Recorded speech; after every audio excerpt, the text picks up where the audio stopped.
Тағы қайталау керек.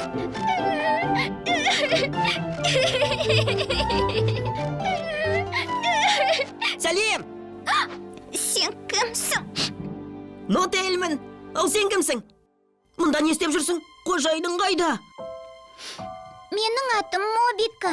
Иә, қораптан жаңа алып шықты. Су жаңамын.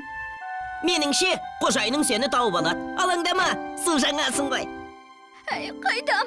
Ол Қазақстаннан емес, 2 сағат бұрын өз еліне ұшып кету керек болған. Мен секілді, сенің де қожайының жоқ екен. Ендеше, бірлесейік. Саған бір нәрсе көрсетейін бе? Не? Жүр, соңымнан ер.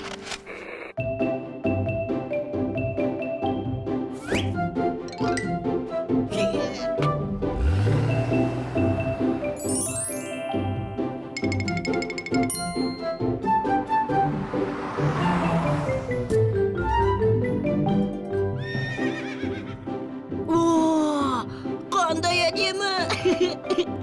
Нотель, адам баласы жылқын алғаш рет Қазақстан аумағында қолға үйреткенін білуші ме едің? Солай ма?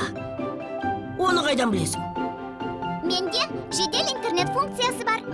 Браузер арқылы сұрау салсам, кез келген сұрағыма бірер сәтте жауап ала аламын. Мысалы, бұл алма ағашы. Алматы облысы болса, жер бетіндегі алманың отаны саналады. Мобика! Білесің бе, екеуміз мықты команда болатын тәріздіміз. Иә!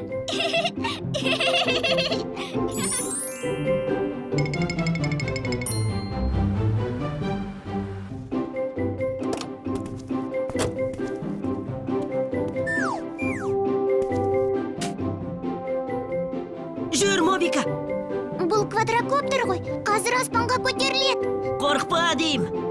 Саған бір нәрсе көрсеткім келіп тұр.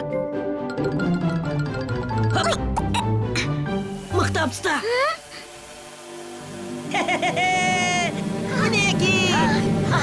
Мобика, қорқпа! Көзіңді жұмба! Қараш айналаңа!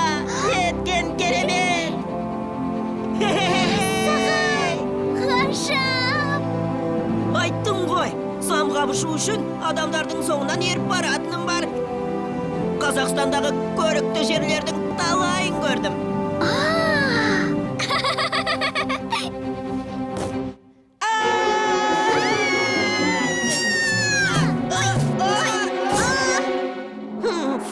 Әлгі адам ағашты байқамаса керек.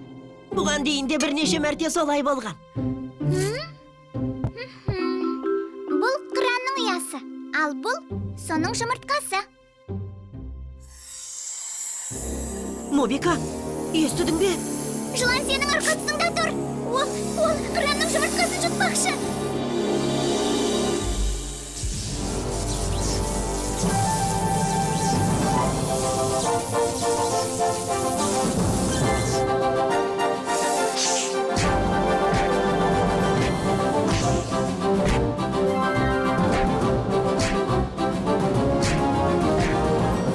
Қожайынымнан бар үйренгенім фото түсіру.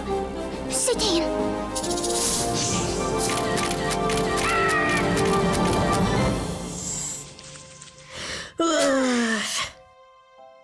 Мобика, көмектескенің үшін көп рахмет.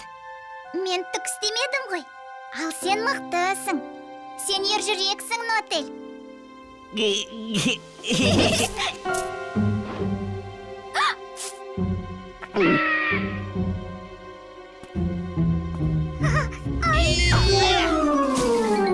О, дрон да табылды. Шамасы оны қыран лақтырып жіберген ау.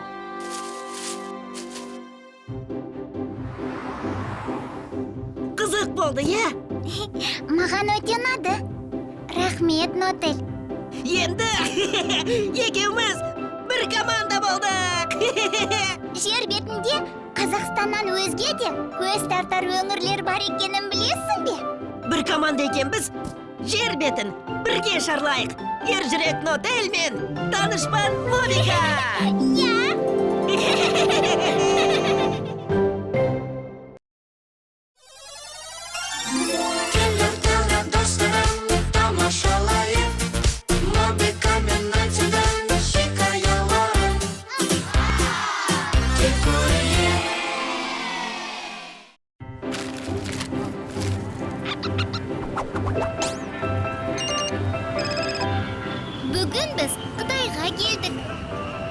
Қытайға? Иә, Қытай Шығыс Азиядағы халқы тығыз орналасқан ел. Мұнда 1,5 миллиардқа жуық адам тұрады. Не? Әуежайдан қалаға жылдам жеткізер жолды таңдауымыз керек. Мұнда қалаға жылдам жетудің тәсілі метро деп тұр. Бағдарымыз анықталды. Дұрыс-ақ, алға!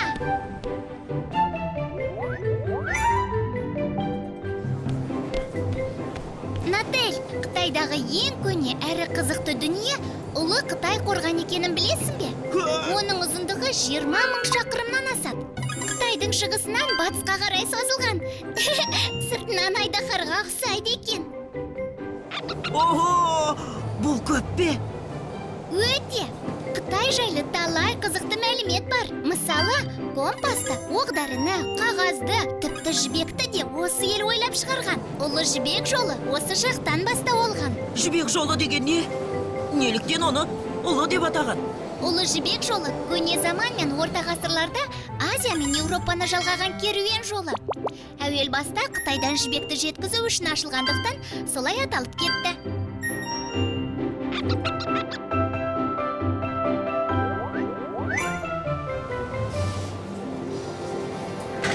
Біздің аялдамамыз. Қазір тыйым салынған қаланы көреміз. Мәссаған! Тыйым салынған қала! Қызығып тұрмын! Бұл жер өте әдемі. Ғимараттар да көп екен! Мобика, анау көлді көрдің бе?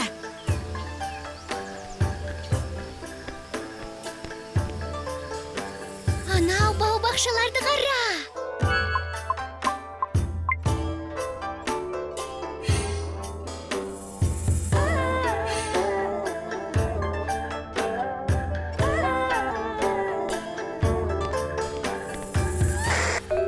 Тыйым салынған қала сондай әдемі екен!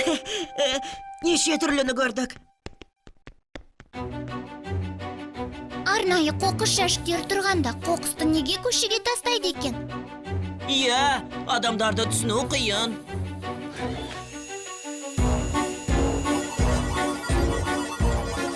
Натель, гарботтар жүр. Олар кім? Утилизатор робот. Сыртынан қарағанда сыпайы. Алайда әп-сәтте жұтып жоқ қылады. Бізді көрмей тұрғанда кетіп қалайық.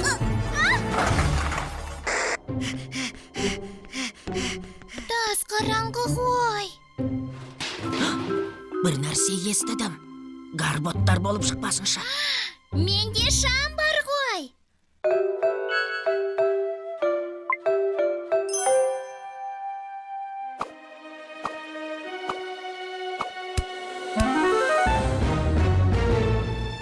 Кімдер мынау адасып жүрген? Қожайындар да жоқ. Тар көшеде. Ол сендер кімсіңдер?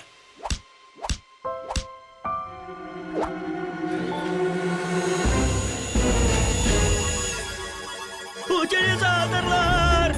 Гарботтар! Оларды сендер ертіп келдіңдер.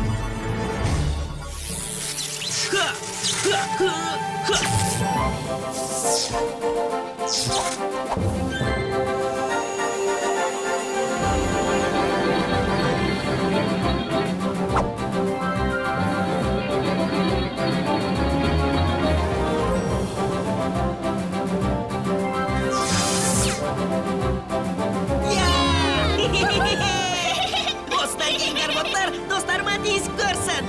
Басқа утилизаторлар келмей тұрғанда кетіп қалғанымыз жөн. Бізбен бірге ересіңдер ме? Жоқ, басқа жоспарларымыз бартын. Жарайды.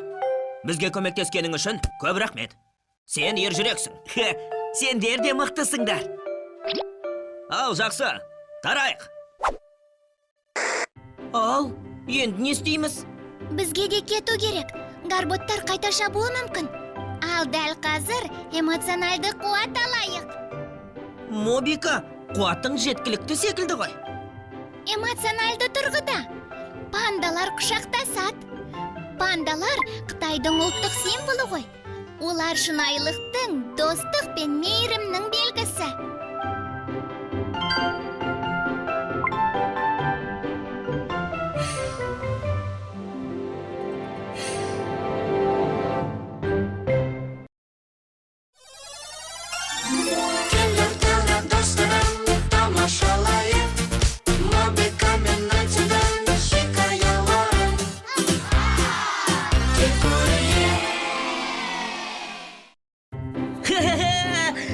Қашқандай көрікті жер.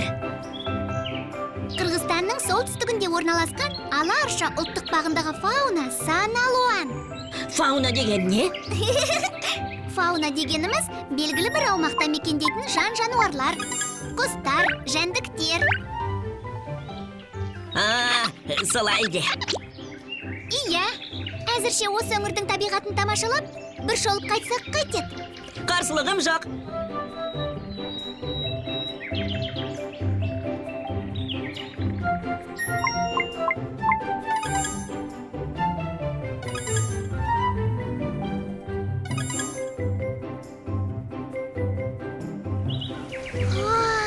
Неткен ғажап!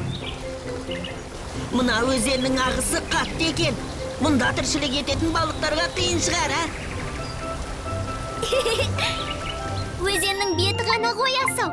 Ал су астындағы ағын қатты болса да, балықтардың тіршілігіне қиындық туғызбайды.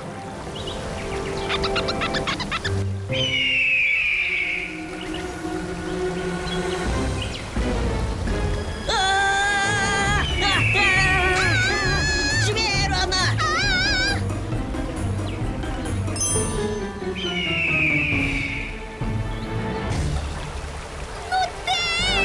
Мобика, мен сені құтқарам!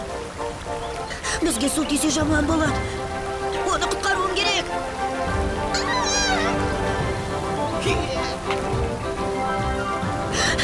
Мобика, бәрі жақсы ма?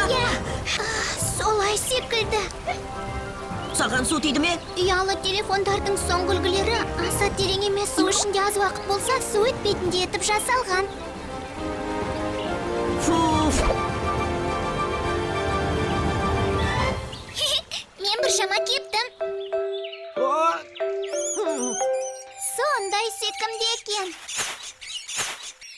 Еш зияны жоқтай көрінеді. Иә, бұл ақ қыз. Аузына не салып алған?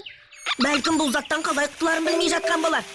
Көмектесуіміз керек шығар. Бұл целлофан ғой. Сүйкімдім сол. Бізден қорықпа, біз саған көмектесеміз.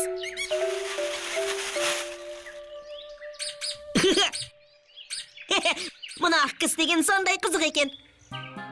Целлофанға шырмалып қалған болса, демек жақын маңда адамдар демалып, күл қоқысын жинамай кеткен.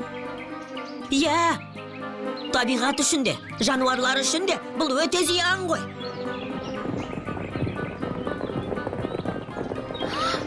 Бұларға не көрінді? Қайда қашып барады? Нотель, бәрі дұрыс па екен, соған көз жеткізуіміз керек.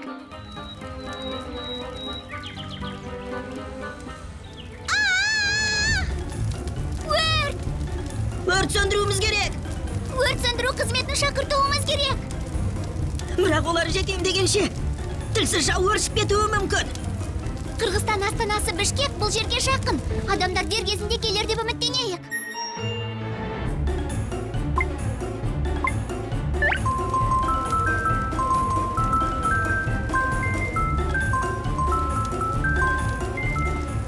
Өрт жайлы хабар келді. Геолокацияны да жіберіпті. Көп замай жетеміз. Көп рахмет, Жихангез достар. Нотель, сақ бол! Көп замай өрт сөндіру қызметі келеді.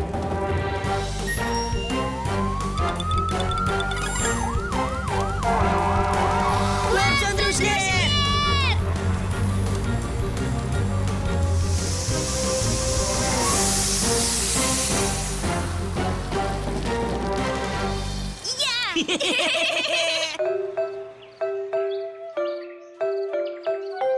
Кей адамдар табиғатты аялау керегін, қоршаған ортамызды бағалау керегін білмейді, өкінішке орай.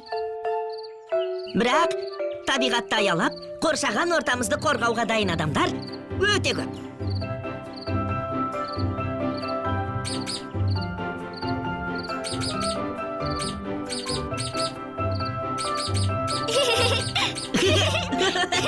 Қоя қой енді.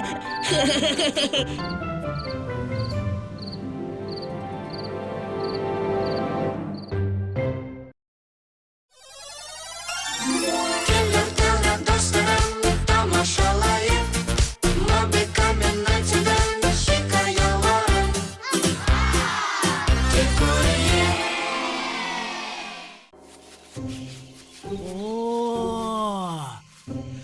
Пасха аралы несімен ерекше? Пасха аралын жергілікті жұрт Рапануи аралы деп атайды. Бұл арал тас мүсіндермен әйгілі. Олардың биіктігі шамамен 20 метр. Ал салмағы 250 тонна. Соншалықты ауыр ма? Иә, аралда бас аяғы 900-дей мүсін бар. Оларды кім жасағаны және аралдың әр жеріне қалай тұрғызғаны әлі де жұмбақ.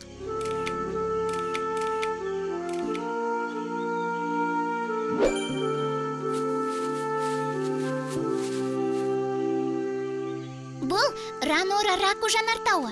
Әлгі мүсіндерді осы жанартау жынысынан жасаған деген болжам бар.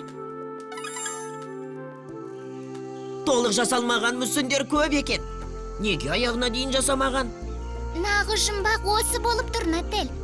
Сол себепті тас мүсіндердің құпиясын ашуды көздеген туристер Пасха аралына көптеп келеді.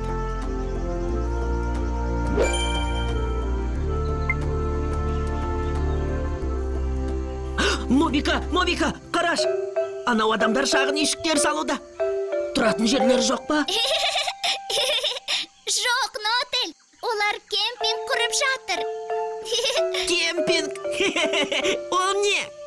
Кемпинг дегеніміз жазғы лагерь. Яғни туристер шатыр орнатып, табиғат аясында түнейді. Бәлкім бізге де кемпинг орнату керек шығар. Әрине. Бірақ қалайша? Мобика! Сенде талай сырда ашатын интернет бар емес пе? Рас!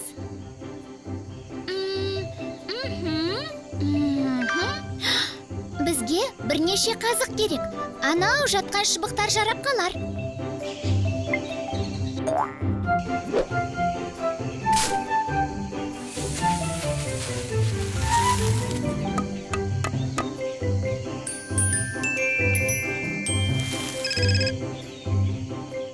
Ой, интернетте ұзақ отырғандықтан қуатым таусылуға жақын.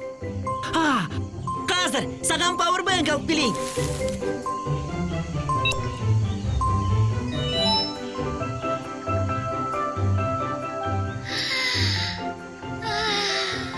Қандай әдемі!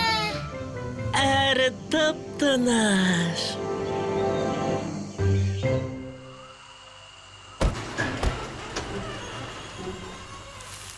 Мобика! Тұр! Бір шу шықты.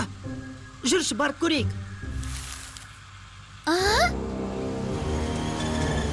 Нотель, бұл адамдар... Мүсіндер тұрмамақшы. Не істейміз? Оларды бейнекамераға түсіріп, жергілікті полицияға жіберейін. Ай, жарық аз, түк көрінбей тұр. Жарық түсіруге болатын шығар. Дұрыс айтасың, камерамда түсірімнің түнгі режимі бар ғой.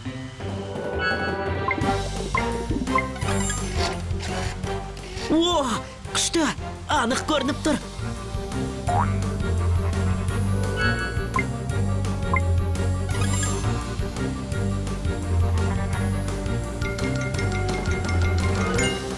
Белгісіз адамдар Пасха аралынан мүсіндерді ұрлап әкетпекші. Бұл адамдарды тоқтату керек. Мен полицияға хабарласам. Жүзеге асқан тәрізді. Қазір полицияны шақыртады. Дұрыс-ақ.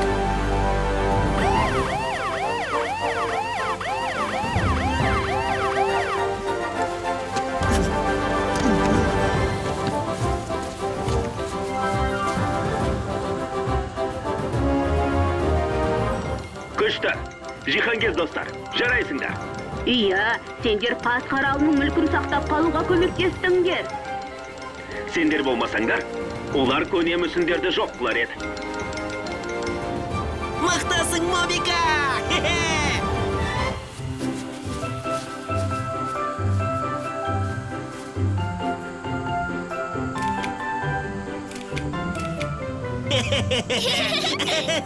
Екеуміз де мықтымыз, Нотель!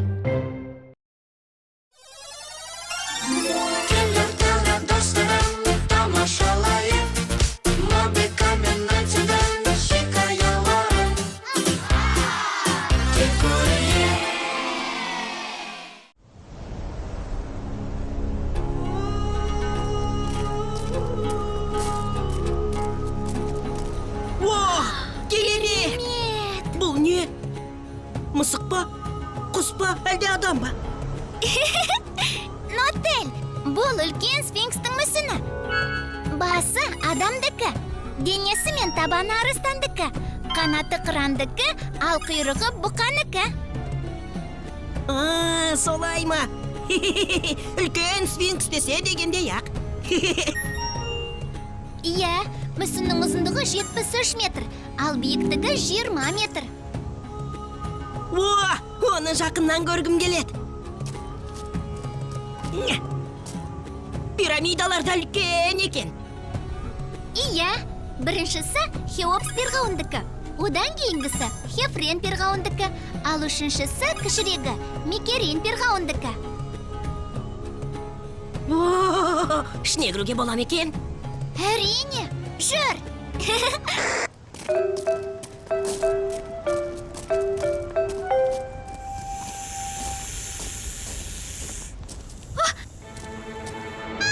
Нотель қашты! Не болды?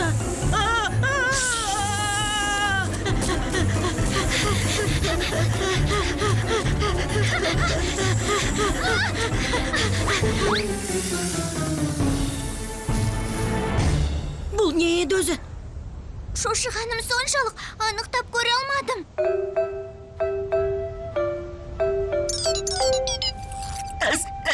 Ыстықтап кеттім. Нотель, бәрі дұрыс па? Ыстықтап кеттім. Бұл атамда қыза бастаған тәрізді. Кеттік!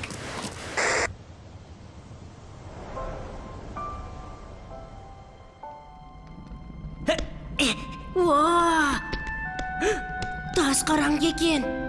Қазір шам қосам.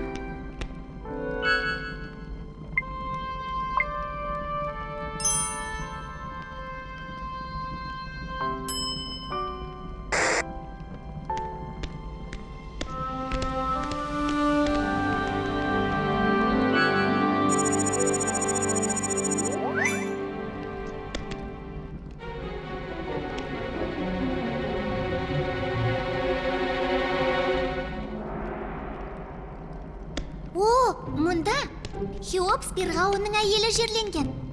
Археологтар бұл жердің құпиясын толық зерттеп болған жоқ. Жасырын есіктер бар көрінеді.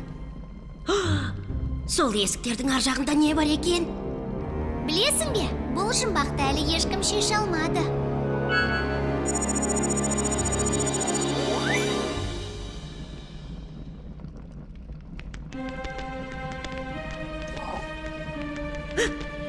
Тыныш. Естідің бе? Иә, қорқып тұрмын.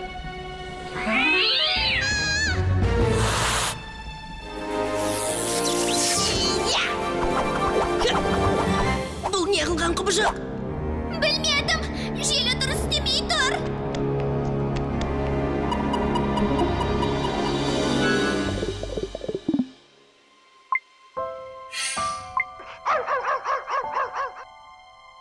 Меніңше, бұның көмегі тисе керек.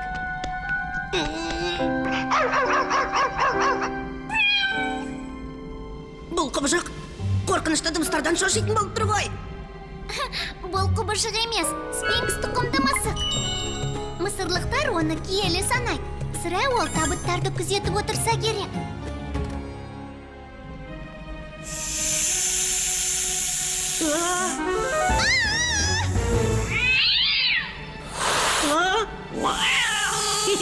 Мысық бізге көмектеспекші.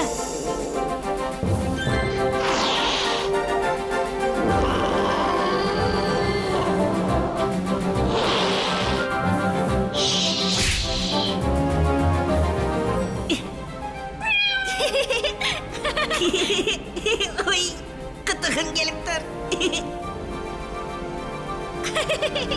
Ай, иә.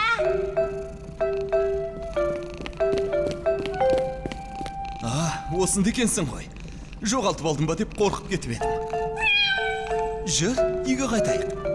Сені иттер талап кетеме деп қорқып кеттім. Иттің үргенін естідім ғой. Сөйтіп, бүгін біз әбжыланнан қашып құтылып, мысыққа оны жеңіп, иесін табуына көмектестік. Иә, неше түрлі қызықты оқиғаларды басымыздан кештік.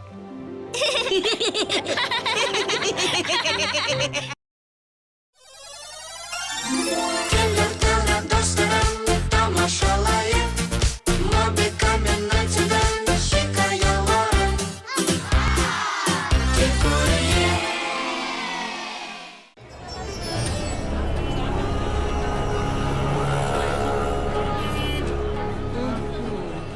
Олар сондай шуылдақ екен. Ойымды жинақтай алмай тұрмын. Нотель, күлкімді келтірмеш. Картаны қайтесің? Мен бармын ғой. Менде навигатор орнатылған. Интернетің қосылмай. Я болмаса бір-бірімізден көз жазып қалсақ қайтеміз. Ондай кезде картаны оқи алуым керек. Нотель, сен сондай жайдары жаны жақсы доссың. Мобика! Мұнда адамдар осыншалықты көп деп ойламаппын. Үндістан халқы тығыз орналасқан елдің бірі. Мұнда 1,5 миллиардқа жуық адам тұрады. Бұл миллионнан көп пе? 1000 есе. Жарайды, Нотель, қозғалайық.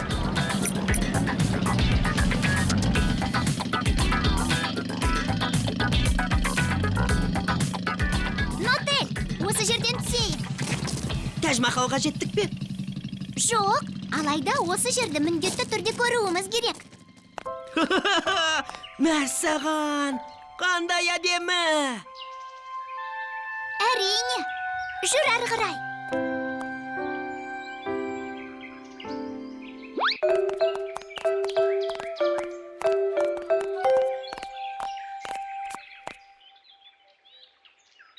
Ого, анау адамдардың қимылдары біртүрлі екен. Олар йогамен айналысып жатыр. Йога? Онысы несі? Йога денеңді шынықтыру арқылы өзіңді танудың көне тәсілі. Ал мыналар не істеп отыр? Бұл да йога ма? Олар медитация жасап жатыр. Медитация рухани көкжиегіңді кеңейту үшін іштей ойыңды жинақтаудың амалы.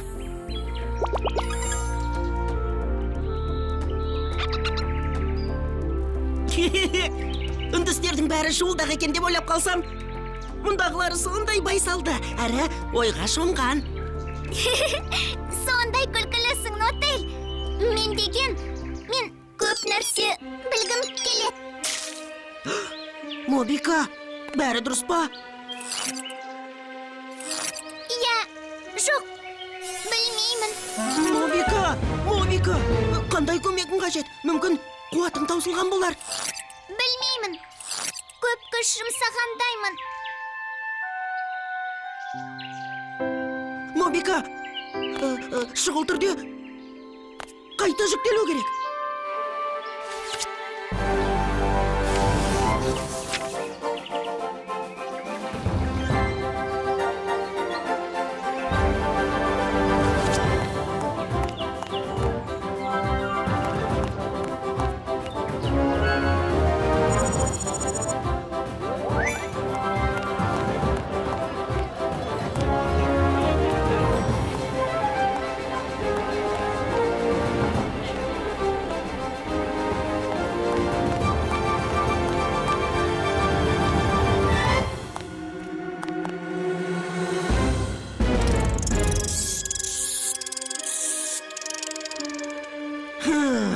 Енді жетпегені сендер едіңдер.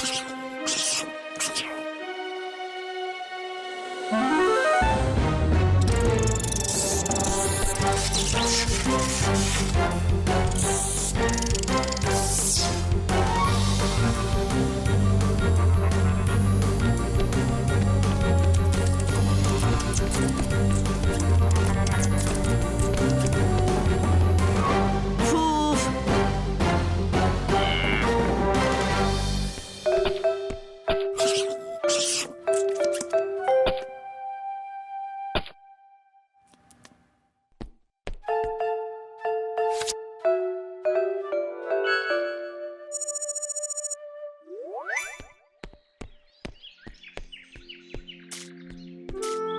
О, неткен ғажап! Медитациясынан оянған соң, Мобика таң қалатын болды ау. Бұл Тәж-Махал ма? Иә, Мобика, шынымен әдемі екен. Ғажап! Мұнда қалай келдік? Сен өзің тауып келдің бе? Иә. Нотель, сен ең жақын дос әрі өжет жансың.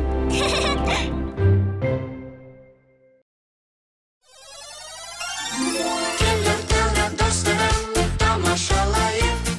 Мобика мен айтудан хикаяларын. Тек көрейік. Уху! Әйгілі ізгесуші Шерлок Холмс осы үйде тұрған. Шынын айтқанда, бұл жазушы Артур Конан Дойлдың қиялынан туған кейіпкер. Ол өз романында осы мекен-жайды жазған ғой. Кейін ол шындыққа ұласты. Не дейді? Иә, мен детективтерді жақсы көрем. Ал маған футболын айт. Ой, Нотель! Рюкзагыңда қуаттағыштың жібі жоқ. Не? Таңертең тексергенімде бар еді ғой. Түсіп қалу мүмкін емес. Демек, оны біреу ұрлады. Меніңше, бұл істің түйінін ізкесуші Мобика мен оның жақын серігі доктор Нотель ғана шеше алады. Біз Гарботтан қашып, Биг Бенде жасырындық. Ол кезде қуаттағыштың жібі орнында болды. Оны қай жерде түсіріп алдым екен? Қуаттағыш жібін мықтап байлап қоятыныңды білем. Егер оны түсіріп алған болсаң, онда рюкзактың ілгегі босап, не жыртылып тұрушы еді. Демек, әлде біреу сенің жібіңді білдірмей қолды еткен. Трафальгар алаңында туристен қалған сэндвичтің қоқымымен көгершіндерді қоректендірдік. Рас! Бұл туристің істегені. Ол сэндвичті әдейі қалдырып кетті. Соған көңіліміз ауып тұрғанда, жіп тұрлап кетті. Мобика, жауын басталды. Жоқ, жауын жауған жоқ. Мобика, түсінбей тұрсың, жауын басталды. Таса жер табуымыз керек. Ай, жаңбыр! Жауынның астында қалсақ, жағдайымыз қиын болады. Анда барайық.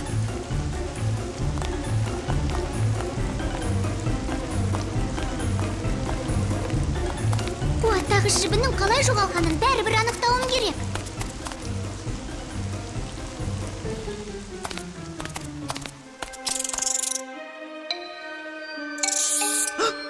Бұл ненің дыбысы? Соны анықташы. Бұл... Жедел құйрық!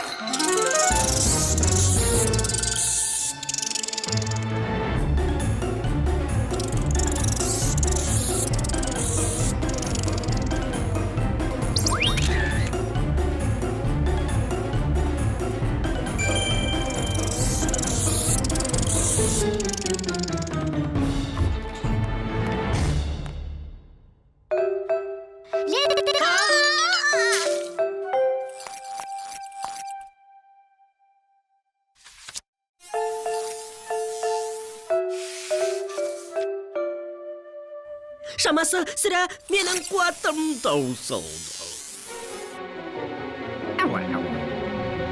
Нотель, үстімді кептіріп алу керек. Қуатың әлі де жеткілікті. Отыра тұршы, бір амалын табармын. Бір шама адам бар екен. Бәрі де жауынның астында қалмас үшін осында кірді. Яғни, өздерімен бірге қуаттағыштарын алып жүрмеген болар. Дәмхана иесі жасамыс екен. Демек, телефонның маркасы да ескі шығар. Бәлкім қуаттағышының жібін Нотельге жарап қалар. Олай болса, сол жібін уақытша ала тұрып, кейін орнына қойып қоярмын. Мобика, бірдеңе дедің бе? Ойым ғой, көп ұзамай келем.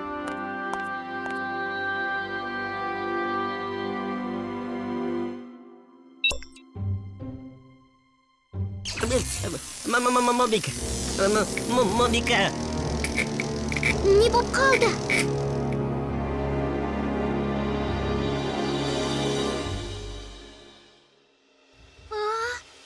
Су болған құрылғыларды электр қуатына жалғауға болмайды ғой. Есімнен шығып кетіпті. Әйтпесе құрылғы күйіп кетеді.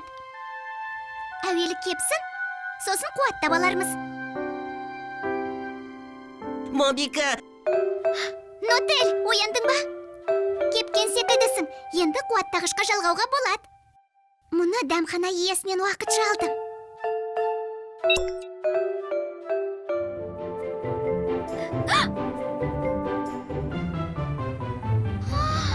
Жоғалмаған екен ғой. Тек рюкзактың басқа шетін еліп қойыпсың. Солай секілді. Біз осыншама уақыт болмаған ұрлықтың бетін ашпақшы болыппыз ғой. Есесіне, енді Лондонда да шытырман оқиғаны бастан өткердік.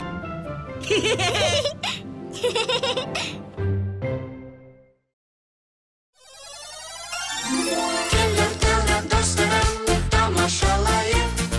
Мобика мен Найтидан хикаяларын. Тек көрейік. Қандай керемет, Нотель! Айналаның бәрі аппақ. Иә, бір жағынан салқын. Мобика, мұна қызығаңдарға қараш. Бұл қызығаңның аты Бұлан. Қандай әдемі өздері. Ого! Ғаламат! Бұл не? Бұл кит.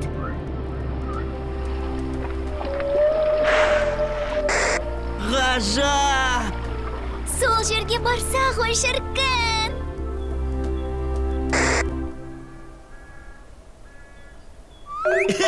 Менде бір ой бар. Кеттік.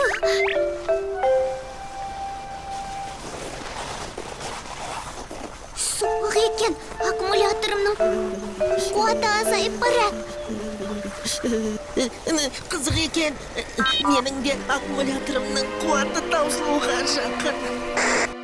Жылы қап киіп алуымыз керек еді. Мынаныкі секілді ме? Сәлем, менің атым смартфон. Сәлем. Мен Мобикамын. Ал мен Нотелмін. Мұнда не істеп жүрсіңдер? Біз дүние жүзін шарлап жүрміз. Сөйтіп, Аляскаға да жеттік, мінеки. Бірақ бұл жер осыншалықты суық деп ойламаппыз. Дүние жүзін саяхаттап жүрсіңдер ме? Керемет қой, сендермен дос болғым келеді. Егер қарсы болмасаңыздар әрине. Еш қарсылығымыз жоқ.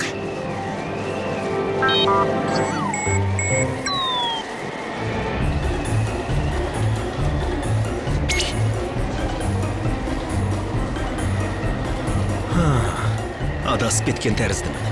Қане смартфоным, картаны бір қарайықшы. Қап, өшіп қалды ғой. Енді қалай жетем? Боран басылғанша бір жерді тасалай тұру керек.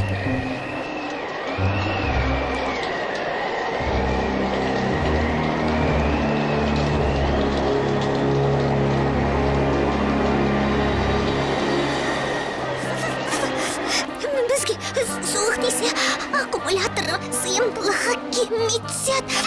Не деген сөз?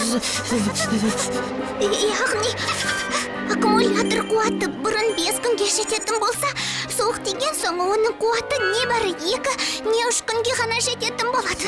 Солай де.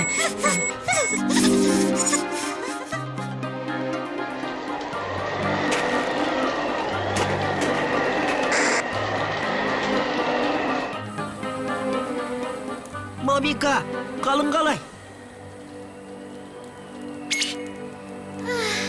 Жаман емес. Сенсорым қардың астында қалып, суланып қалды. Смартфонсыз қайтар жолды табуымыз екі талай. Қорқпа, Мобика. Мен бір амалын табам.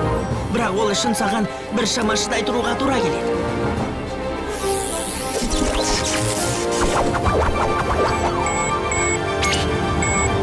Нотель, Мобика. Смартфон. Қарлы боран мен суықтың кесірінен аккумуляторларымыздың қуаты таусылып қалды ғой. Бірақ сенің адамың осы жерді тауып, бой тасалап отырмыз. Сен болмасаң кері қайта алмаймыз. Сондықтан біраз қуат алып ал.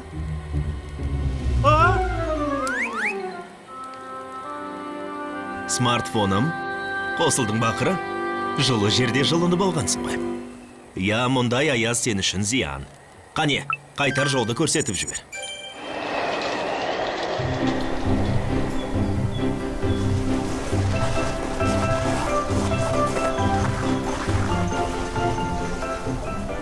Нотель, сенің арқаңда қайтар жолды да тауып, өсіп те қалған жоқпыз. Я, Мобика, енді осындай соғық жерге баратын болсақ, жылы қабалуымыз керек.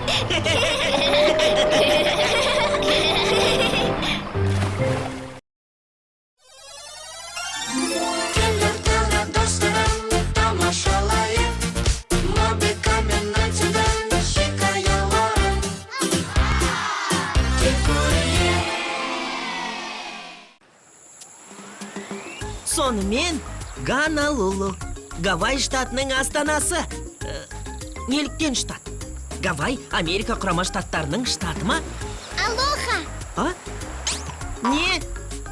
Нотель, гавай тілінде алоха сәлемдесу. Амандық, саулық пен береке тілеуді білдіреді. Ендеше, өзіңе де алоха, Мобика. Үстіне не киіп алғансың? Бұл лей гавайлық гүл алқа. Бұрын оны тек гавай көсемдері тағатын болған. Ал осы күні туристер оны құрмет белгісі ретінде киеді. Мереке күндері барша жұрт тағып алады. Әдемі екен. Гавайда апатқа ұшыраған кемелер жағажайы бар. Ол жерден қазына тауып алуға болады. Ого! Апатқа ұшыраған кемелер мен қазына дейсің бе? Иә, бұл жағалауда кедер тастар көп болғандықтан, кемелер апатқа жиі ұшырап отырған екен. Кейде толқын түрлі көне заттарды жағалауға алып шығады. Судағы тіршілікті зерттесе ғой шіркін. Ол үшін су өтпейтін қап табуымыз керек. Мобика! Бір шама қазына тапсақ, корпусымда алмастыра алам ба? Сірә солай, Нотель. Бірақ қазынаны қайдан іздемекшісің? Апатқа ұшыраған кемелер жағажайында. Алоха, адасып қалдыңдар ма? Жоқ, су өткізбейтін қап іздеп жүрміз. Серфинг тепкілерің келе ме? Бізбен жүріңдер. Жоқ, судағы тіршілікті зерттемекшіміз. Мұндағы су асты әлемі өте қызықты. Менің атым Каноа, ал бұл Пико. Алоха! Алоха! Мен Нотельмін, ал бұл Мобика. Бізде су өткізбейтін екі қап бар. Су асты тіршілігін зерттеуге бұдан артығын таба алмайсыңдар. Жүріңіздер. Іске сәт. Рахмет. Ого! Ал, не тұрыс? Жүр!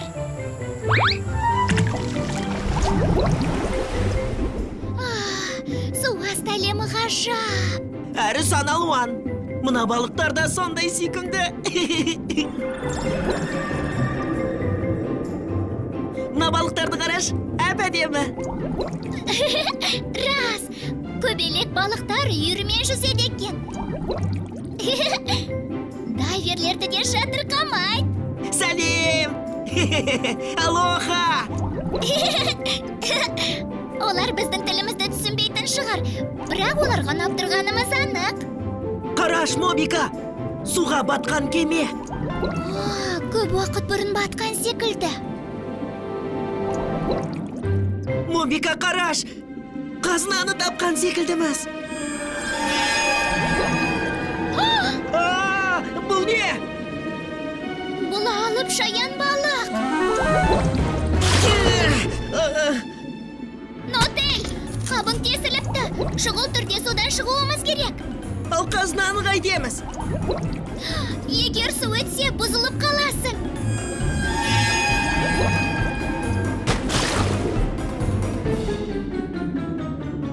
Қазір құтылып шығады. Нотель, саған не болды?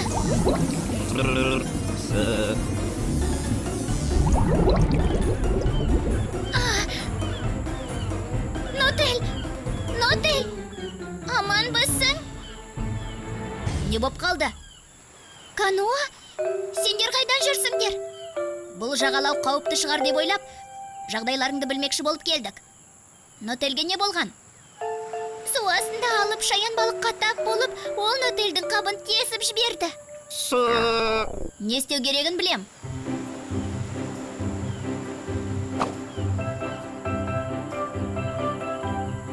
Мына шынларды не үшін алған? Су астында көзімізге асыл тастар секілді көрініп еді.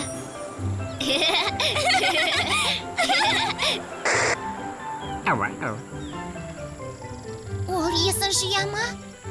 Әрине, күріш оның микросхемасын құрғатып, ал күн бойын жылтып кептіреді. Саспа, бәрі жақсы болады. Көмектерің үшін мың алғыс. Нотель, аман қалдың. Қазына. Келер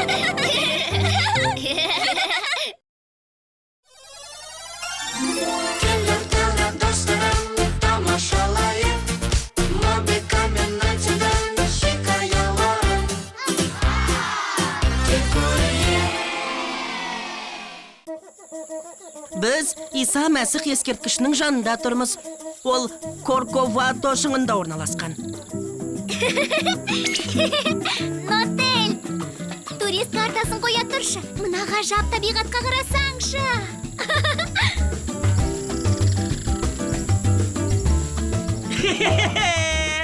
Шіркін-ай, ғажап дүние! Картада айтылмаған шығар сірә. Бірақ Иса Мәсіхтің ескерткіші көлемі жағынан әлемде екінші орынға ие. Бразилия мен Рио-де-Жанейро қаласы тағы несімен қызықты екен? Мінекей, бүгін осыны анықтауымыз керек.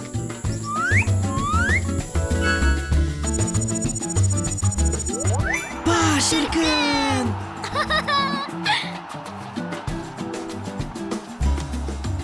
Үлкен екен! Иә! Маракана дүние жүзіндегі әйгілі футбол стадионының бірі. Ал бразилиялықтар нағыз футбол сүйер ұлт саналады. Мына стадионға неше адам сияды сонда? Стадион 200 мың көрерменге арналған. Мәссіған! Футболды жан тәніммен сүйем. Бұрын қожайынымен бүкіл ойындарға қалмай барушем. Осындай стадионда ойнағанға не жетсін? Менің ойымша, сәті түскенде міндетті түрде футбол ойнайсың. Ал енді кетуіміз керек. Қандай керемет! Ай, алайда өте ыстық. Ауа райы 35 градус ыстық.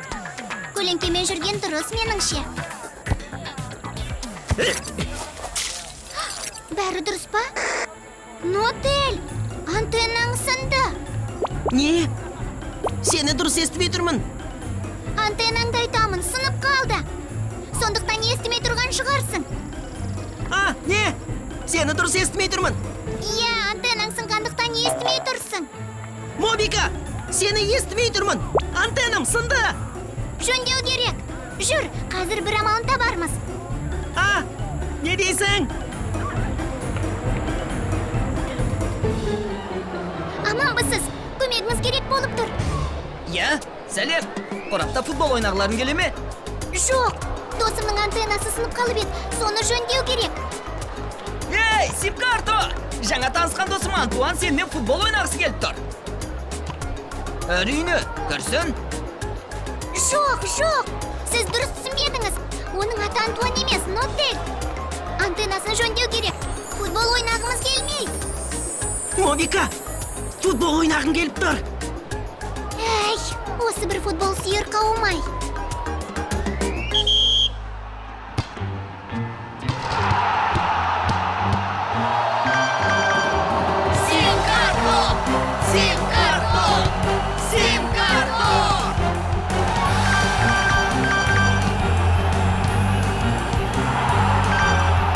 Ереже бұзылды. Бұзылған жоқ, мен жеңдім. Қолмен ойнады. Айып топ соғылу керек. Сим-Карто, ереже бұзылды. Сен қолмен ойнадың. Антуан айыпдобын соғу керек.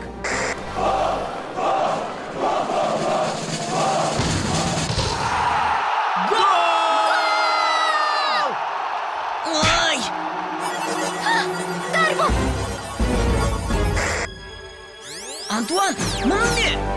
Менің достарыма жақындаушы болмаңдар.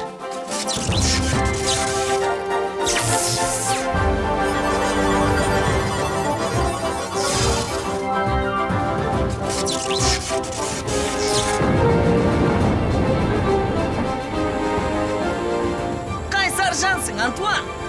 Ол Антуан емес, Нотель. А? Нотель?